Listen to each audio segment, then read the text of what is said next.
Salam, many peace. You got your partner, AAWS1. Dig it. Y'all know what to do. Go ahead and do it. For those of you who know me a little bit, you know I feel like talking sometime. So I'm going to give you my experience, firefighting, my firefighting experience, a little bit of it. You know what I'm saying? Because I'm going to bring some more episodes showing you how I grew into firefighting. But this is my introduction. My introduction to firefighting was through the California Conservation Corps. I remember my Dukester in the Lahi wa Rajum. She came home with the application one day. And I've always, like I told y'all, once I started working, I always kept a job, even though, I was, I'm not going to say a smooth criminal, because upon me being smooth, I'd be retired living fat. But wallahu alam. Anyway, I looked at it, and it looked adventurous, so I was like, but I ain't doing nothing right now. Let me go and check it out. So I went and checked it out. And this was a long time ago, y'all. This was back in 85 when I actually got up in there. 85 going into 86. They had an office downtown. You take your application down there. They give you the interview and everything. And upon them selecting you, then you take a urinalysis. And then boom, you're in. You know what I mean? So I did that. And then they called me and said, okay, we're going to ship you out to the academy to San Luis Obispo, right? Which is up north going towards San Francisco, Oakland, California, right?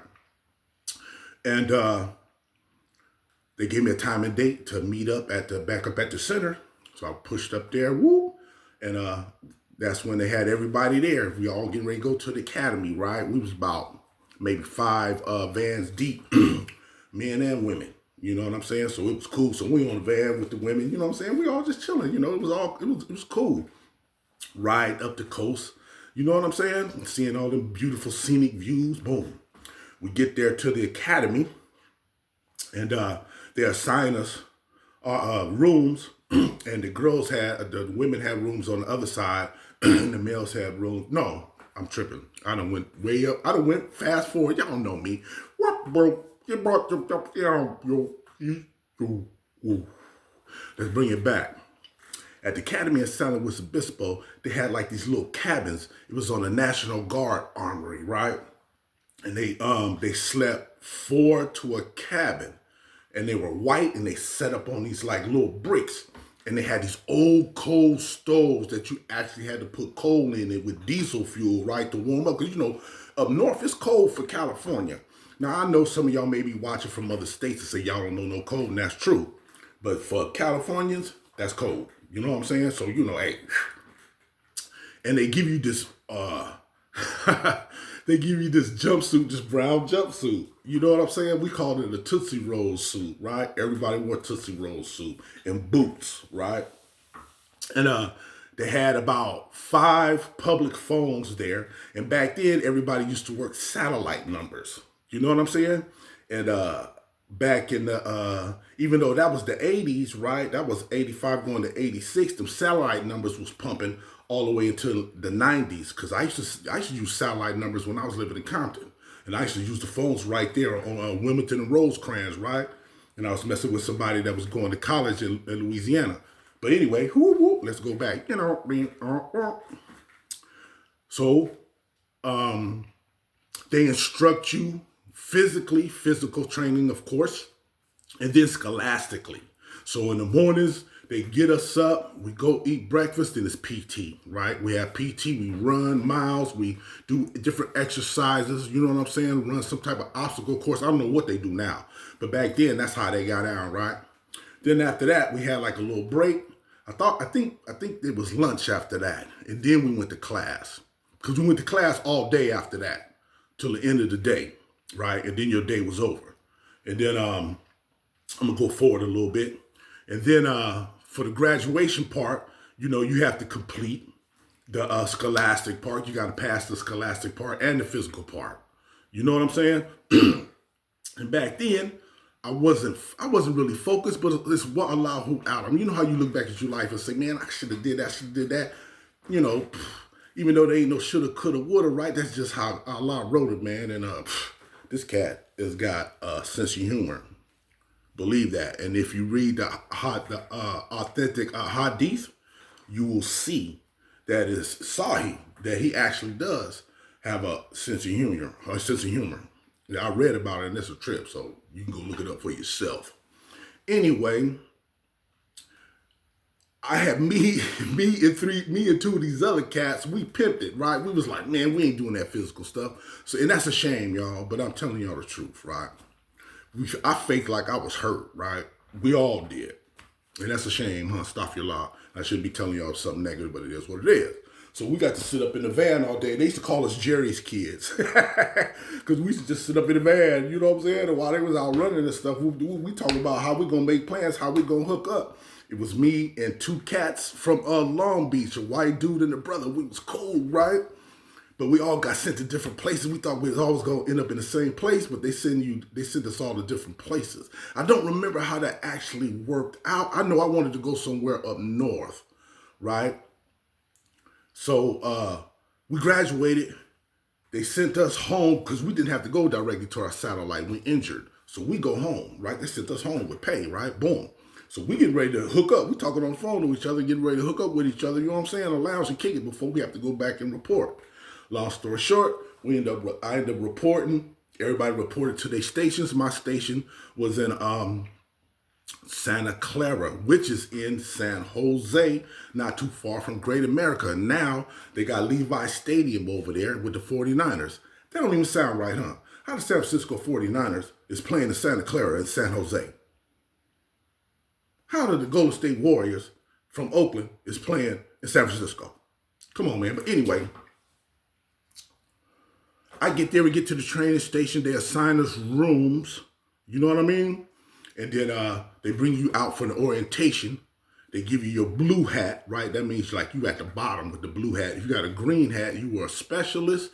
If you had a red hat, you was like a little supervisor, you know what I mean? And if you had a gold hat, you know what I'm saying? That's when, boom, you at the top, right there. So anyway, and then the green hat for specialist means, back then they had training for solar panels and different types of skills. You know what I'm saying?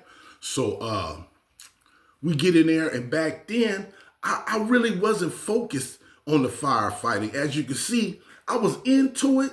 You know what I mean? But you see how I faked it and then got into there, right? Because my mind was on some other stuff.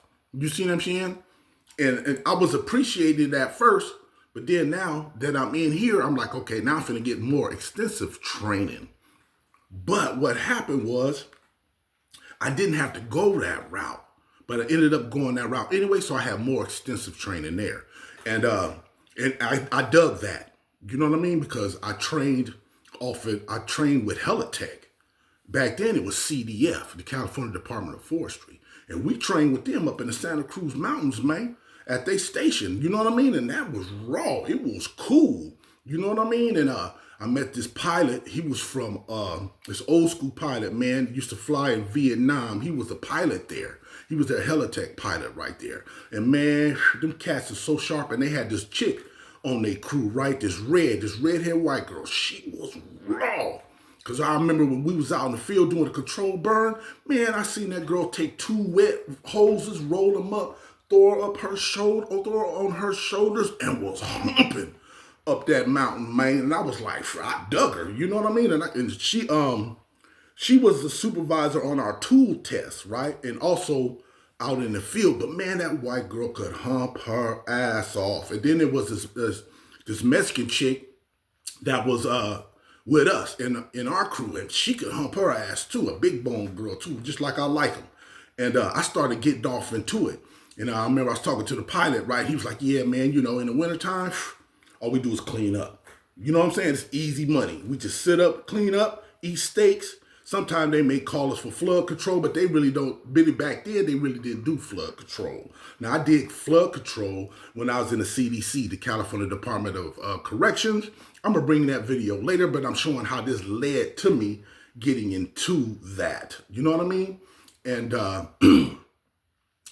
okay, boom, boom, boom, boom, boom. All right, now we're getting into an extensive training. We're training in Helitech, the Santa Cruz Mountains. Them cats was raw. They had their whole fit hooked up with the boots and everything, the whole jumper and everything hooked up, sitting on on the helicopter, in their places. So when they get up in there, they just jump right in and come up over there. Because we got tested on how fast you could put your Nomex on.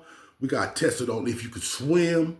You had to make a flotation device while you were in the water. So you had to do one with your pants and you had to do one with your shirt, because when you got a long sleeve shirt on, you could just kick that water up in there and it'll fill up. You know what I'm saying? And then with your pants, you got to take your pants off and then tie knots, at the ends of your legs and get that water up in there, and then it'll stick out like this, and you have like a little flotation device, right? You got to pass all that. All that was cool to me. You know what I mean? Because we were having fun. You know what I'm saying? And then we went out on the field with the controlled burns. They had the big C-130s coming over so we can experience the turbulence. I don't think they do all that now, but they might do. Because I remember I went down one time. We was in this cow pasture, and it was this big-ass pile of dung. I had just missed it. Yo, it was about that big. I was like, damn. You know what I mean? And they teach you all that stuff, right? So long story short, again, we get to the final preparations for the finals, right? You got to complete all the scholastic stuff, and then you got to go out in the field. Man, that was grueling, because I was not down for it. It was at night. It was hot. Your goggles be fogging all up. You got to you got to roll out the hoses. You got to hook the tees up. You got to hook the nozzles up. You got to spray. You got to break all that back down. Man, and I went last. I'm ducking. I'm ducking the captain, right? The captain was cool too. And the captain, he was telling me, because I was letting him kind of know. I was like, Cap, I really ain't down for this now that I'm here, right? And he was like, man, you got it in you. You can do it. So he used to be on me, you know what I mean? So I'd be trying to duck him, and he'd call me, hey, Mr. Whoopty Whoop. You know what I mean? And I'd be like, yeah, man, he come over here and do this. And I was trying to duck to see if I could sneak out of it. And he just waited last, and then he was like, you got to go. And I was like, yeah. So I finally went through it, man, and it kicked my ass, right? And I was like, Cap, I ain't got it in me, man. I want to do something else. I'm going in camp. And he was like, man, I want you on my crew, but if you want to go in camp, that's cool. And I was like, all right, man. So I ended up going in camp, right? In which was a good decision as well. I wasn't going to make as much money with them, because those cats, the CDF back then, they was coming to that satellite. They was recruiting people. The big Mexican chick I was telling you about, she got recruited by that Helitech station in Santa Cruz Mountains. They swooped her up, because I was like, what's up, girl? She was like, I got recruited. And I was like, really? She said, yep, they're going to hire me right there where we trained at Santa Cruz. And then I gave her a dap. I was like, oh, you getting ready to get paid. You up in there. You know what I mean? And she was like, hell yeah. So, I ended up going in camp, and they put me on a paint crew. So I learned how to paint professionally inside buildings, you know what I'm saying? Trimming, cutting in, caulking, fixing holes in the wall, sanding, all that, mixing paint. You know what I mean? And I took that skill that I learned there. And then when I ended up going to the shipyard, working on the shipyards, I ended up painting there too. You know what I mean? I worked at an electrician shop. That's a whole nother thing. Anyway, I got in camp and started learning how to paint, and we had this biker dude was our boss. It's this biker dude and his brother. They were our bosses, right? And they used to do everything, paint curbs. They used to have, when people get tickets and they want to work their tickets off and stuff, they used to be a part of our crew. And we used to tell them what to do. You know what I'm saying? Like, okay, we need you guys to paint these curbs over here. We need you 5 to come over here, pick this garbage up over here. We did garbage detail, all that, right? So when I got into there, and his name was Jesse, right? A white dude, a biker dude, right? He was cool, always wore the vest, had the bandana on. He wore a bandana every day, of course, because, you painting and stuff too, right? He had his bandana on, and he rode a Harley, right? And our station was at St. Agnew State Hospital, right? It was a mental institution, right? They had us on a mental correctional facility, right? And they used to tell us at night, to be like, look, we need you guys, to be on a buddy system, because sometimes some of these people be walking around, and we don't want nothing to happen to y'all. And they had this one lady, I think her name was Yolanda or something, because my boss, the white dude I was telling you about, the biker dude, he used to talk about her all the time. He's like, yeah, you better watch out for Wanda if you're going to be out tonight, because, she asked you if you want to get busy with her. It was funny, and she would too. So, you just walk away from her, man, and just go do your thing. I don't know how this lady used to be out, but they used to be out, yo. And He told me straight like this. He said, man, this is how I operate my program right here. Whoever works the best, do the less work. He said it straight like that. He said, whoever works the best, do the less work. I put you in charge of this crew. I tell you what to do. You just tell them what to do. And you take the easiest job. I was like, that sounds fair to me. That's cool, right? So I got up in there and within a month, you know, and I'm not jocking myself or nothing, but when he told me that was my incentive. So I worked hard for dude. You know what I mean? And then after a month, he was like, we had a big project and he was like, boom. He was like, you the man now. And I was like, for real? He said, yep. He said, this is what I want done. He tell me what he want done. I tell everybody else what to do. I pick the job that I want, and we do it. You know what I mean? If somebody need help on a job, I go and help them. You know what I mean? I don't just, just watch it, be like, well, they ain't done yet. No, I go and help them, man. That's what you're supposed to do, right? We're a team. Anyway, I was able to take that experience as well and use it. You know, so I say all that to say this. By the time I messed up again and ended up going into the Department of Corrections when I got reincarcerated, right? Allah, who's Akbar, he had already had me ready. You know what I'm saying? So when I had got in there and I started training for the Department of Corrections, the California Department of Corrections, all that stuff started coming back to me. That fire training just came back to me like. So then when we started getting into it scholastically, most of that stuff I knew already. You know what I mean? Because I was in the California Conservation Corps, man. And I ain't gonna lie, I had a good time there, man. And then eventually I had got bored. And I was like, man, I'm ready to do something else. You know what I mean? So then I just quit. I just left. I didn't know. Matter of fact, I had time to go home. I went home and I just didn't ever come back. I was like, nah, I'm cool. I'm through with that. You know what I'm saying? But I say this to say this. That was a good program, and for individuals that are here in Cali that need something and are looking for something, especially like here, because they got urban cores and stuff, right? They cool. But if you really want an experience and you in Cali and you ain't got nothing to do, man, you in between jobs or you messing up and you want to get away from where you from and change your life, give it a shot. You know what I mean? You might find something that you want to do there. Or at least you could occupy your time doing something positive until, inshallah, you could come into something else. You know what I mean?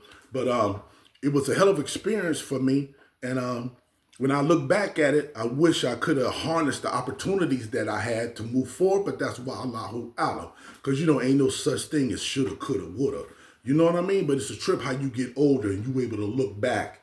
You know what I mean? Allah bless you to get older. You can look back and you can see those things, man. And sometimes it kind of hurt, because you can see opportunities that just passed you by, but that was by the will of Allah.